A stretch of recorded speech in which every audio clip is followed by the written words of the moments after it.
Olá pessoal, meu nome é Rubens Belli, eu sou ilustrador e animador na empresa Belli Studio, que foi fundada em 1999, né? Então a gente já tem um bom tempo aí de estrada. A minha formação é na área de artes visuais e publicidade e eu sou ilustrador aí desde o início dos anos 90, né?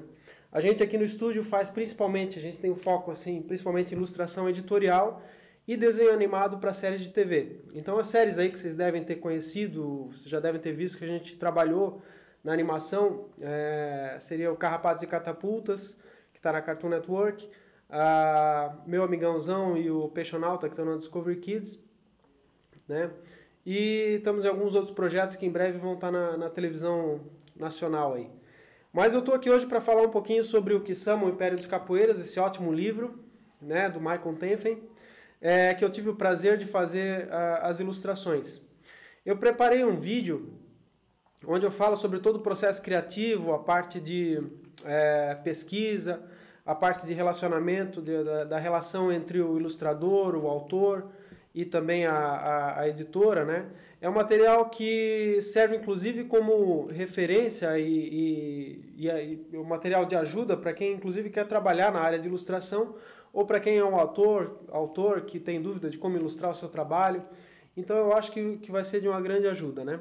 Uma das coisas mais importantes para o ilustrador editorial é ter o hábito da leitura.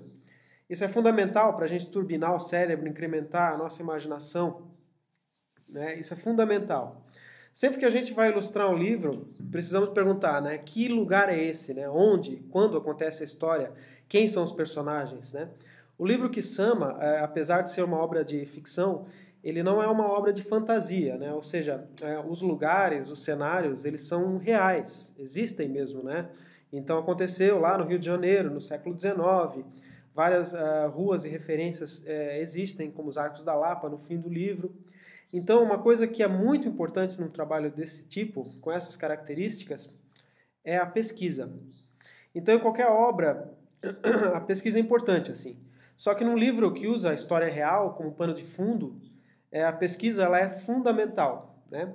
Cada artista gosta de trabalhar de uma maneira diferente, assim. Eu vou coletando as imagens antes de começar o trabalho e também durante a confecção das ilustrações, conforme elas vão aparecendo. Algo que a gente precisa pensar desde o início é o estilo gráfico, né, que a gente vai usar. No Kisama, eu quis usar um estilo bico de pena, né, assim como eram feitas as ilustrações no século XIX, o estilo mais antigo. Para a criação dos personagens, a gente precisa pesquisar também, é muito importante, né?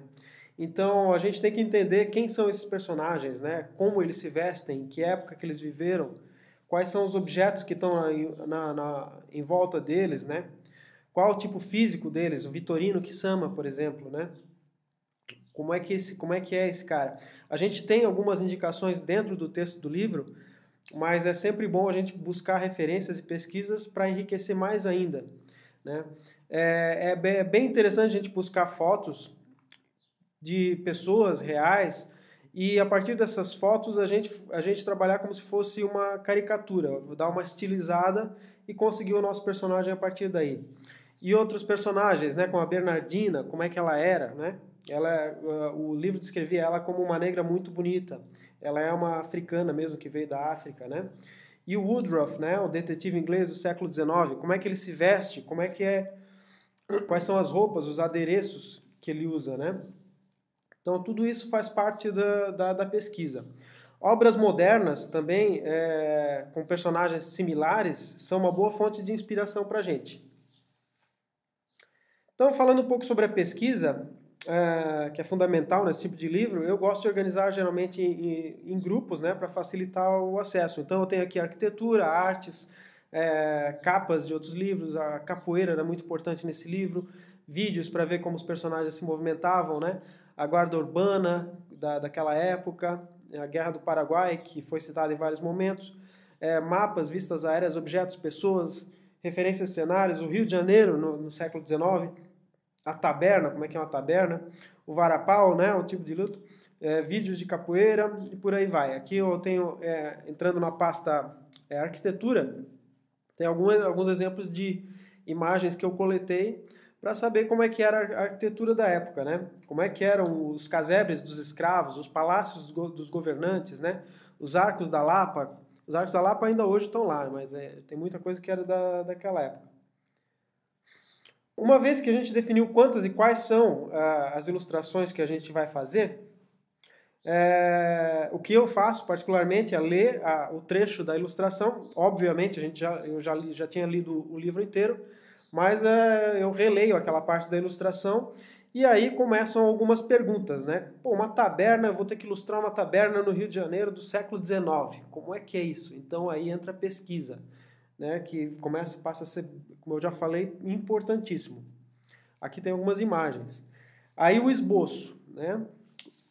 As ilustrações começam com esses esboços bem toscos, né?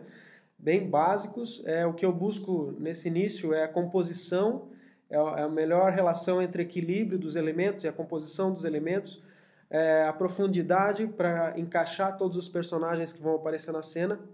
E aí o desenho fica parecido com o que a gente está vendo na tela agora. Daí eu vou aprimorando gradativamente, né? Ou seja, a ilustração digital permite essa liberdade porque a gente trabalha com camadas na ilustração digital. Eu trabalho muito com ilustração digital, né? É a principal ferramenta, só que, como eu sempre digo, né? O computador é uma ferramenta para o desenhista, assim como o teclado eletrônico é um tipo de instrumento para um pianista. É a mesma coisa, né? A pessoa precisa ter os fundamentos, todo o conhecimento de arte por trás para conseguir fazer um trabalho no computador. Normalmente eu desenho no computador usando uma caneta e uma tablet. E aí a gente vai aprimorando o desenho, né? Ele passa a ter a tomar formas mais definidas conforme a gente vai melhorando.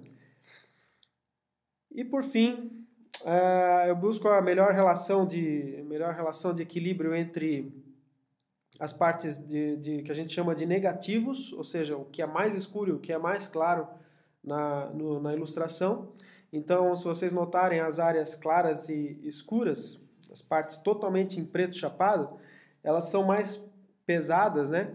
E elas precisam estar equilibradas, mas sem monotonia também. Precisa ter uma variedade, um equilíbrio e uma unidade.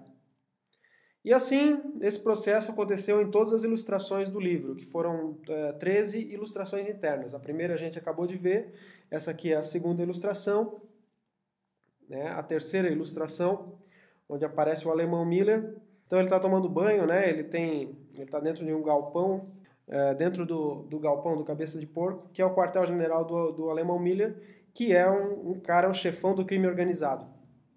Né? Aqui a gente tem a ilustração do Woodruff presenciando...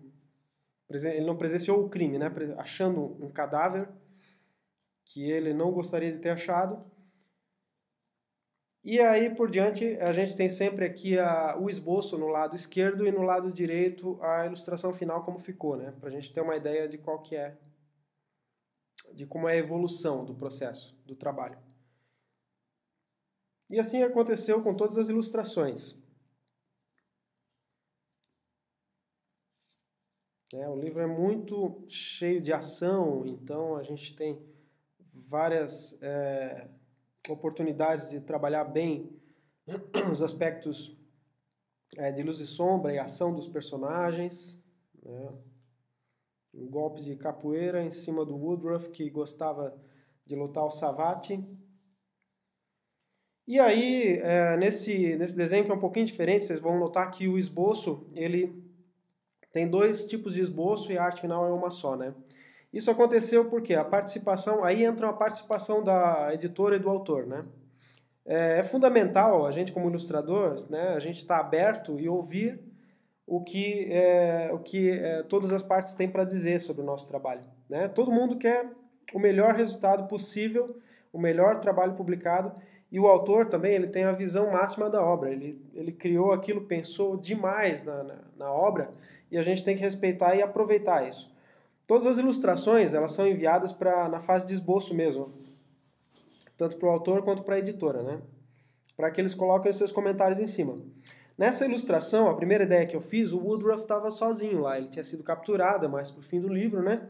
E ele estava sozinho e ele se sentia derrotado. E aí eu quis colocar essa impressão de que ele está derrotado, de que ele está solitário, de que ele não tem ninguém mais com ele, né?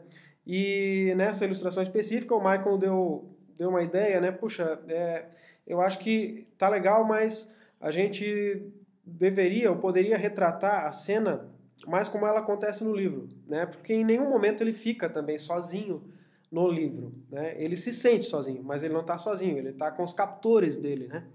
E também, um tempo depois, aparece o amigo, o melhor amigo dele, que é o Miguelzinho da Viúva, e que foi rendido sem ele saber, né? Onde ele se sente pior ainda. Então, eu fiz um outro esboço, onde eu coloquei um dos captores dele, né? E o Miguelzinho da Viúva, e realmente ficou bem melhor. A gente vai notar alguns elementos que são colocados posteriormente, como esses caixotes, com a função, aquela lâmpada, né, aquele lampião, com a função justamente de preencher os espaços vazios e melhorar o equilíbrio da ilustração. Essa aqui é a última ilustração, né, que é a luta em cima dos arcos da Lapa, que é muito emocionante. O Victorino Ksama tem uma descoberta muito grande para a vida dele nesse momento. E aí eu queria falar um pouquinho sobre a capa, que é uma das partes mais importantes, uma das peças, é a peça visual mais importante, né, do livro, né? E aí, o que acontece com a capa? A capa ela fica por último, porque vale a pena a gente passar por todo aquele exercício que a gente acabou de ver, fazer todas as ilustrações, porque aí a gente está mais craque, né, na técnica, no que a gente quer fazer e tal. Então, o que acontece? Novamente, o diálogo é importante, como eu estou falando, né? Falar com o autor, falar com a editora, o que todo mundo espera das capas. Eu perguntei para o Michael e o que ele esperava, né? E aí ele enviou para mim alguns livros que tinham essa proposta de aventura do Ksama, né? Ser um livro de ação, de aventura, com personagens fortes, vibrantes, né? E aí ele me mandou esses exemplos. E os exemplos são muito bons, embora as capas tenham ilustrações que têm um aspecto mais antigo, que são ilustrações de alguns anos atrás, né? Mas tem uma coisa que a gente tem que notar nessas ilustrações, que elas têm em comum em todas elas, que é o foco no personagem. Então os personagens estão sempre em foco, né? Essas histórias, elas são sobre personagens, né? Então rostos em destaque, né? Elementos que indicam lugar, a época em que os personagens viveram, né? O clima. Então, esse era o conceito que precisava ser passado na capa. Aí eu fui fazer a minha própria pesquisa, e eu, como sou um apaixonado por cinema, né? A pesquisa foi direcionada por aquilo que o Michael já tinha me enviado, e aí eu notei que os cartazes de cinema também são ilustrados com foco nos personagens, ou seja, os rostos dos personagens grandes, né? E aí eu relacionei, obviamente, com os grandes filmes de aventura que a gente já viu, que também usam a proposta de colocar os personagens. A pesquisa ela também serve para inspiração, tá? A gente olha esses grandes artistas e pensa, né? Nossa, se eu conseguisse fazer uma coisa nesse nível, seria muito legal. Então, vamos tentar. É por aí. Esses cartazes, todos que eu acabei de mostrar, eles são de um ilustrador americano veterano chamado Drew Struzan, e ele ilustrou os maiores sucessos do cinema de aventura, né? Então, o esboço da capa tá aí, ele passa pelo mesmo processo que eu expliquei antes, né? A gente inicia com o esboço, busca a melhor composição entre os elementos. Vocês podem notar que o logo da editora e também o título do livro já estão no esboço, porque eles são elementos visuais que vão compor o equilíbrio da peça gráfica. Não adianta eu querer ilustrar a capa enchendo de elementos todas as áreas do papel, porque em alguma área eu vou ter o logo da editora, em alguma área eu vou ter o título. Então a gente já tem que ilustrar pensando que essas partes elas fazem parte da composição, né? E aí o diálogo, como eu falei, é muito importante. Enviei esse esboço aí pro Michael, para a editora também, e o Michael fez um comentário importante, né? Talvez seria melhor a Bernardina aparecer, né? Apesar de nesse livro ela ter uma participação pequena, né? Porque ela está sumida. No livro, na capa do livro, seria interessante. E aí, pô, é verdade, acho que vamos fazer uma coisa diferente. E aí eu dei uma melhorada no esboço, coloquei a Bernardina lá no canto, né? Colocamos o Alemão Miller, que é um personagem fundamental também, muito forte. Só que eu tirei o Alemão Miller, em vez de ele estar lá em cima, em alto destaque, ele está no canto inferior direito, lutando com o Vitorino Kisama, que é uma luta que realmente acontece em cima dos Arcos da Lapa no final do livro. Veio a coloração, né? Eu ainda estava influenciado pelos cartazes de cinema, as capas dos livros de aventura que eu tinha visto, e aí eu usei cores bem saturadas, bem fortes, né? E aí vem a participação da editora também, que foi fundamental nesse momento, né? Quando eu mandei esse trabalho para eles. E eles disseram assim, pô, será que não era mais legal a gente envelhecer a ilustração? Né? Claro, faz todo sentido. Né? O que eu pensei, como eu não pensei nisso antes, né? Fecha com a proposta gráfica do miolo do livro, que também tem essa ideia. Né? E aí eu trabalhei as texturas, redução de saturação, e assim nascia o que seria aí o resultado final da ilustração de capa, né? Que eu passei para a editora depois. E aí essa ficou a capa final. Foi quase que um trabalho coletivo de conceito, né? E a editora também fez um brilhante trabalho de design gráfico, a editora Biruta. Colocou um logo novo, as informações de capa, etc.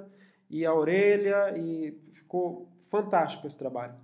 Bom, eu espero que vocês tenham apreciado o vídeo. Recomendo muito a leitura do Kisama, o Império dos Capoeiras, porque é eletrizante, é um baita livro.